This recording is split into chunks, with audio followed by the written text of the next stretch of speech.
Good morning, dear Fran Kranz, and thank you very much for bringing this wonderful and I have to say heartbreaking film to our Thank festival. Good morning. Hi. Good morning. It was wonderful to be with you guys virtually, but thank you so much. Um, since you're an actor yourself, and this is your debut as a director, Yeah. I was wondering, was it always clear to you as a first-time director that you would make a film that is such an actor's film? I mean, all movies depend on the actors, I know that, but this film, I mean, is breathtaking what your characters do and what your actors do. No, yeah. Thank you. I appreciate it. They're amazing. I did not consciously think about that as I was conceiving the story and movie, right? The research into these shootings, it happened.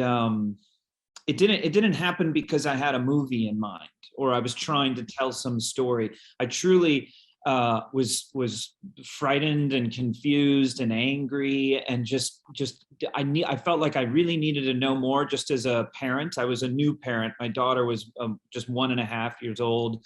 I was sort of this new parent and just kind of upset by what was happening, and particularly after the Parkland shooting in Florida, which was February 2018. And so that set me on this course of doing this research just because I wanted to know more. And when I came across these meetings, I made the connection to the Truth and Reconciliation Commission in South Africa. They reminded me, these meetings of families of victims and families of perpetrators reminded me of these amnesty hearings that I had learned about shortly after. This would have been maybe around 2000 when I was in college. And I was so sort of inspired and moved by that idea, but also sort of disturbed by it because I didn't think I could necessarily participate in that. I didn't know if I was capable of this concept of restorative justice, and that I felt like I would need punishment or I would need retribution. And so it always kind of stuck with me. And so when I came across these meetings, I thought, oh, wait a minute, this concept, the idea of forgiveness and reconciliation without the need for retribution. This is something that has sort of been in me for a long time, is sort of a troubling but also beautiful concept. And so I thought, I want to write about this. So then the story was there in the sense that I want to dramatize and kind of create a fictional meeting. But it was not, it wasn't consciously, I'm going to make a piece for actors. It certainly became that. It certainly was very clear, okay, I have a movie in a room with this essentially 75-minute conversation. This will be great for actors, but it was it was just sort of a welcome coincidence. It wasn't something I set out to do. I think if I was setting out to make a movie for an actor, I probably would have tried to write something for myself. I don't know, but anyway, that's sort of the kind of background of it, and it was kind of lovely how it turned out, especially to have these incredible actors get involved. Before we talk about your 4 leading actors, I mean, we have to, obviously. Yeah. I managed not to know anything about the film when I watched it, which I love. And and when I watched it for the first time, I was I felt almost blindsided by what you do in the beginning with the other characters. And I laughed a lot, actually. I found them hilarious and I didn't know what was coming. So why did you decide to do that? Yeah, no, thank you for asking that. I feel like there's not enough, or I care so much about that. And so sometimes it seems to be sort of brushed off, or people are interested, but I don't think the movie would work without them or without this opening. And I have trouble conveying this, so bear with me or forgive me if this doesn't totally make sense. On the one hand, a simple reason is I wanted to show people helping people. I thought that was a sort of a nice, honest, kind of lovely concept that needed to be in the story, because these meetings, these people can't necessarily put this together themselves. It's very sensitive. It's very painful. They need help. They need support. So I wanted to know who those people were. But the real thought I had was, if this was just a four-hander, if this was just a movie with these four parents, and let's say it began with them getting up in the morning and taking the drive, and we don't know where they're going. And while it could be interesting, I really felt that, it would be, and this sounds maybe insensitive, but it would almost be like going to the zoo and watching some animals, that we have the separation of film and story so that we know, oh, these are these four tragic people, and we're going to watch them for an hour or two, but then we get to leave and go home. And what a that was a moving movie, or that was very emotional, but that's not my life, and there's a separation there. And I feel like the connection would never have been that as strong as what I was hoping to achieve. So what I thought was, if I introduce this movie or this story from this sort of unexpected direction, right? This unexpected place where I introduce you to a world that feels maybe a little bit more like our own, and that there are people sort of more ordinary who haven't experienced extreme tragedy. We've all experienced loss, but this is this unimaginable life, just destructive kind of tragedy that I think most of us probably haven't experienced, right? And so if I introduce you to these characters first, you get almost comfortable. And if you can laugh at them, if they're even a little goofy and sort of incapable, and we might even feel superior to, and noticing the character of Judy, the woman at the church, and she's too eager, and she sort of doesn't, we kind of get to laugh at them a little bit. We get comfortable as an audience, and so that we get blindsided, like you said, by the arrival of the parents and realizing what this movie is really about. And to have the distinction between these lives, ordinary lives, and this tragedy, I think my hope is that it cultivates and creates a deeper connection and a kind of a deeper empathy towards the characters, because you're now in their world in a sense that you've entered an ordinary world, and now you meet real tragedy. Whereas if it's just a movie about tragedy, I worried it would never have been as effective. I hope that makes sense. Makes sense. It does. Okay. So let's talk about your wonderful cast. I couldn't tell whom I related with the most. Yeah. I always felt like everybody who had the spotlight was so relatable for me, and I felt so terribly sad for everyone. Yeah. Tell me about, did you write the book thinking of and Out, for example? How did you cast them?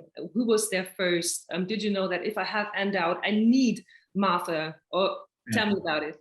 Yeah, sure. So I knew Reed Birney from doing theater in New York. I never worked with him, but I admired him, and we became friends. We had mutual friends, and we became friends. And so I'd known Reed for years, and he is truly one of the great stage actors I've ever seen. I think he's one of the great stage actors alive, and particularly intimate settings.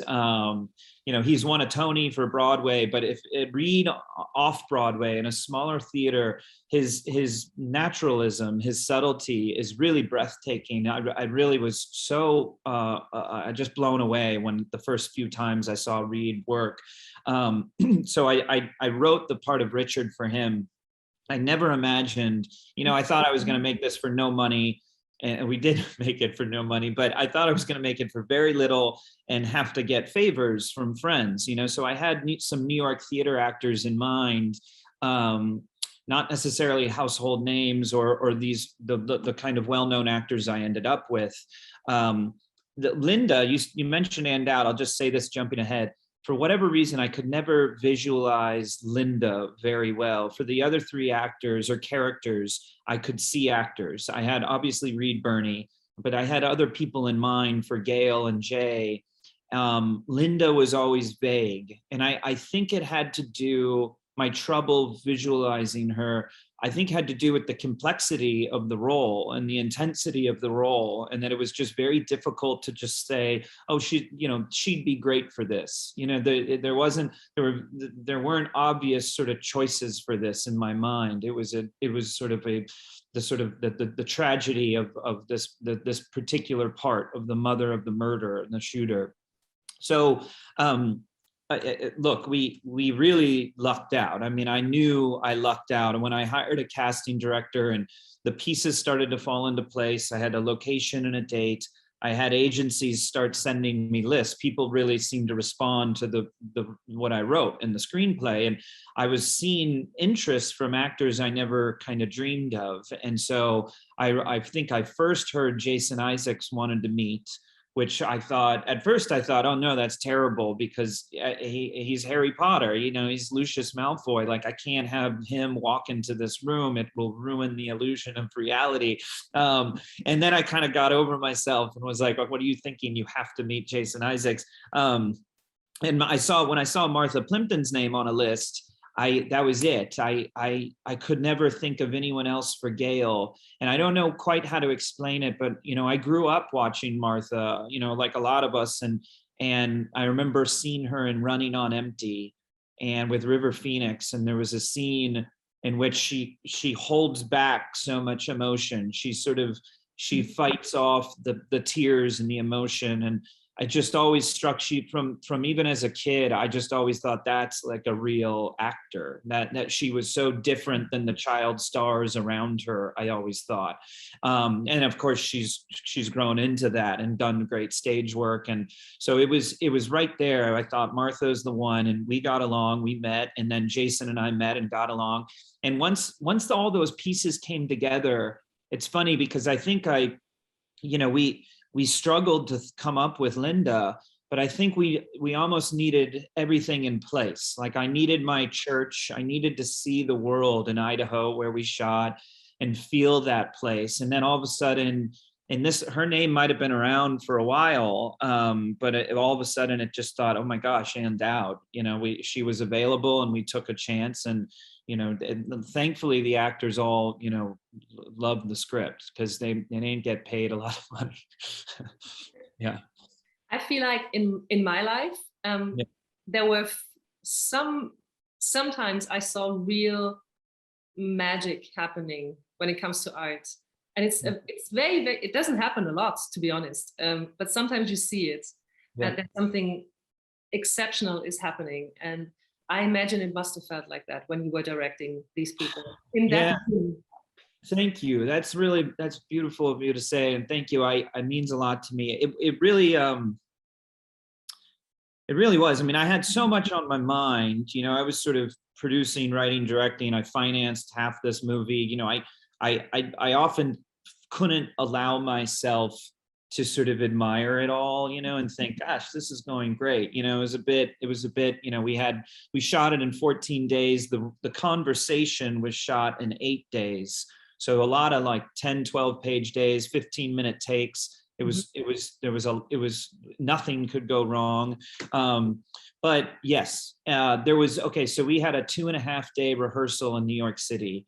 I knew how lucky I was. I knew these are great actors. They're better actors than I am. The best thing I can do as a director or writer is just listen to them, hear where they feel there are problems, ask them questions. There's this great quote from an old English director, Granville Barker, that is, let him realize the more he can ask of an actor, the more he will gain from his play.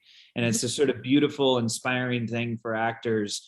But as a director, I thought I need to do that. I need to hear what they need, and I need to rewrite it, basically. And so, an easy example, we had this 2.5-day rehearsal, but it was like a table read, it was like a rehearsal for a play. We sat around a table and we talked through the script. And Ryan Jackson Healy, my cinematographer, was there moving around the table with our Alexa Mini. We rented the camera we were going to use for the rehearsal. So we made it a camera test as well, because they sit at a table. So we had basically our movie to sort of rehearse. And So he was covering it and getting footage that we could look at later. And the actors, this is an easy example of the kind of work that it was. In the scene where Richard and Linda are talking about the day of the shooting from their perspective, I was at work and I was at home and the phone rang. It used to be kind of these monologues. It was sort of speech, speech, speech, speech. Jason Isaacs looked at me and he said, why am I listening to this? I don't want to listen to this. I don't care about their story.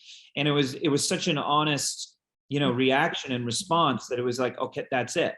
So we put that into the script. So when you watch the movie, you see his frustration of, I don't want to, and it's Gail who says, I want to hear it, so we found a way to sort of, and it improved the dialogue. It kept the conversation alive and true dialogue by hearing, where they were. And it was so important I felt, given the nature of the long conversation and these long takes, and it was somewhat like live performance once they got in that room, that they needed to sort of always be engaged. If there was ever a beat that they were just kind of moving through because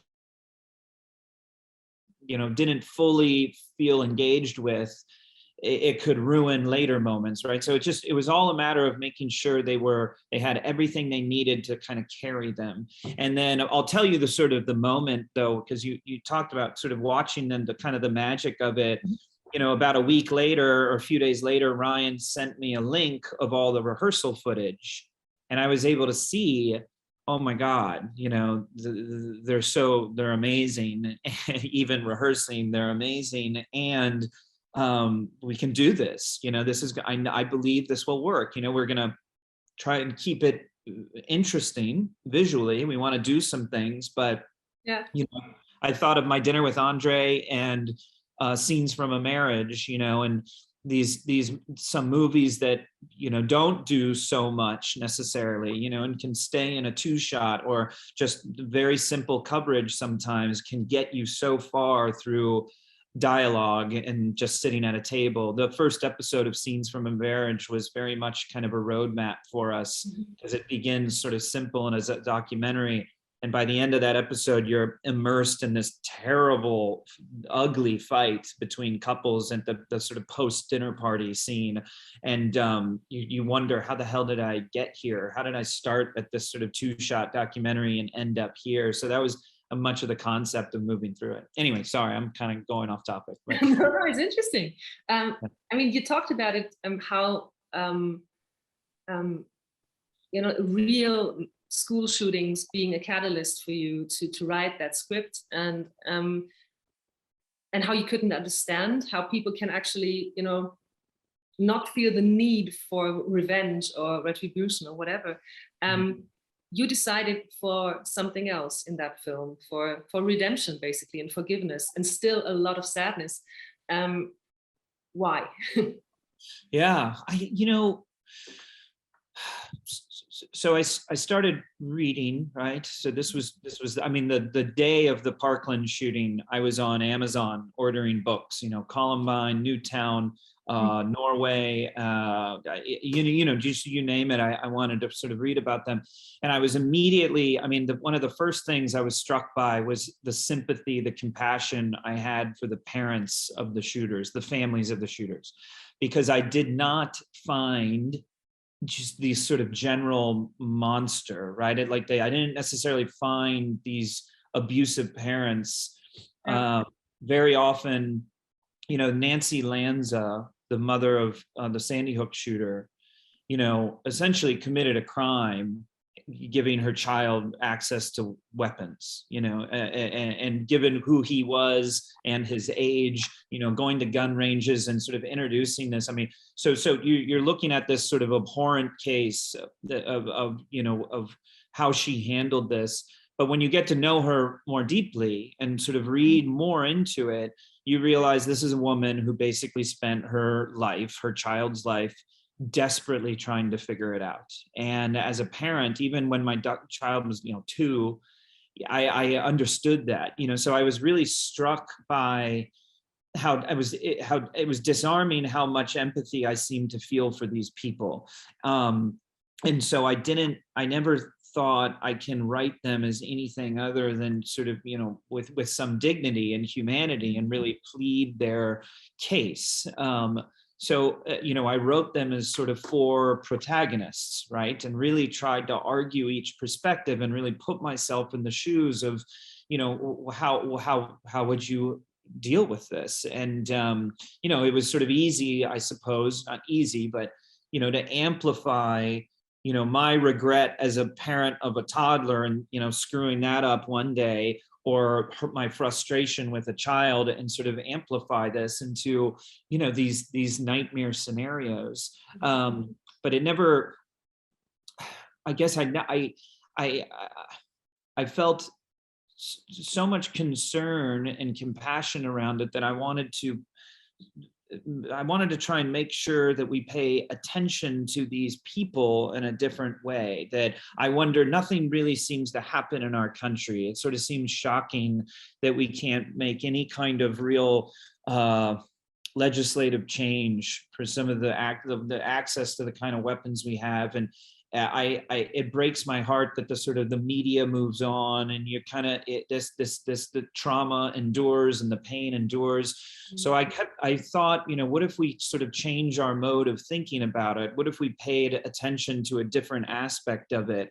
So I really wanted, that was another sort of emphasis in the way I tried to tell the story, in that I want to stay in the room with these people. I want it to be real time. I don't want music. I don't want flashbacks. I don't want inserts. I want to stay and do the work that they do, because I think I want it to be affecting that way, and that it feels, it is an endurance test, and it's meant to be challenging, and it's meant to be exhausting, and you do sort of suffer through it. And I thought that would be a way to kind of cultivate a new kind of empathy around these situations, in the hope that we sort of think of them differently. Gosh, I feel like I lost track of your question. No, it was the perfect answer. And I was wondering about something, because I cried a lot when I watched the film for the first time, and even in the second time. And I was wondering, for you, the director, you co-produced, you wrote the script, and with all the empathy you talk about, and all the empathy you have for all those people in the film and for all those characters, was it easy for you to let go once the film was done? No, I still feel like sick to my stomach over it. Like I still feel I'm working on it like I was 3 years ago in the writing. This has been like the most rewarding sort of journey of my life professionally, without any doubt. Mm-hmm. And I'm just sort of speaking personally now here, and just sort of, I don't know if anyone's interested in this, but people are interested in me as a director, and I cannot pull focus yet, so I receive a script, and you want to meet these people to talk about directing this potential project, and I just can't. I've sort of engaged, and then I realized I can't do it. I'm not done with this movie. Each stage has been emotional. Obviously, the writing was a lot of crying in front of a laptop. The shooting of it, there were a lot of tears on set. There was a lot of laughter, because it was just so emotional. Sometimes that's just sort of what comes next, but it was a very positive environment. It was a beautiful set, and really was, in terms of both laughter and tears. It was intimate. And then the editing, I don't really watch the movie much anymore, but it still gets me. What happens with Martha at the end still gets me. But it's the press. It's now promoting it. We met a mother from Sandy Hook. And, Ann Dowd and I did an interview with her, and we were just a mess. We were just, there was a lot of tears, and I just feel like I'm still working on this thing, and it's just a new kind of job. The job sort of description has sort of changed, but the effort and the emotion I'm putting into this hasn't, if that makes sense. And I'm not sure if that was your question, but it hasn't been. It's emotional, and I wouldn't know any other way to do it. It makes me worried about directing another movie, because I if I don't care as much as I care about this, what's the point what's the point? But I also think I don't think I can just keep doing this. Bad for my health. You know. Anyway, sorry. It's sort of just speaking personally. It's been very emotional, but I feel a very intense sort of conviction that it has to be, and that I have to. I'm going to get emotional. You know, that idea that I want to do the work with these people, that these people go through this, people do this, you know, this happens, and it's extraordinary. But I wish it also wasn't. I wish it was also more ordinary, and I wish it was infused into our life and into our culture, into the way we treat one another.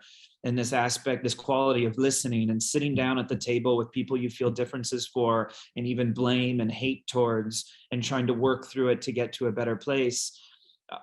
My country is so divided. It's I'm very worried about the country my daughter's going to grow up into, and I feel a lot of anxiety about normalizing hating people you don't know, and this country divided between us and them. It feels unsustainable. So I feel like a story about people just sitting down, you know, in real time, A to B, walking in the room and being with them until they leave, felt important and urgent to me. So I'm sort of determined to feel everything I have to and do everything I have to sort of promote that idea. I can only say thank you. And thank you for making this beautiful film, and take care of your health, but still make movies, please. No, thank you. No, appreciate it. Sorry, I didn't mean to, you know, get intense about it, but I don't know how else to do it, you know, but I appreciate it. I'm absolutely sure that everybody who has watched the film will feel very emotional about it. Yeah, thank you. So I simply want to say thank you very, very much. It is an amazing film, and congratulations. And hopefully we'll meet next year in Mannheim-Heidelberg. I hope so. I really, really, really wanted to be there. I've been very busy here. I also was shooting a TV show for almost 5 months. And so I have to be home to be a parent again. You know what I mean? I desperately wanted to just be a dad for a while, but I really wanted to be there one day. But thank you all, and I hope you all enjoyed the movie. Thank you. Thank you very much, Fran. It was a pleasure talking to you. Yeah, absolutely. I loved it. Okay.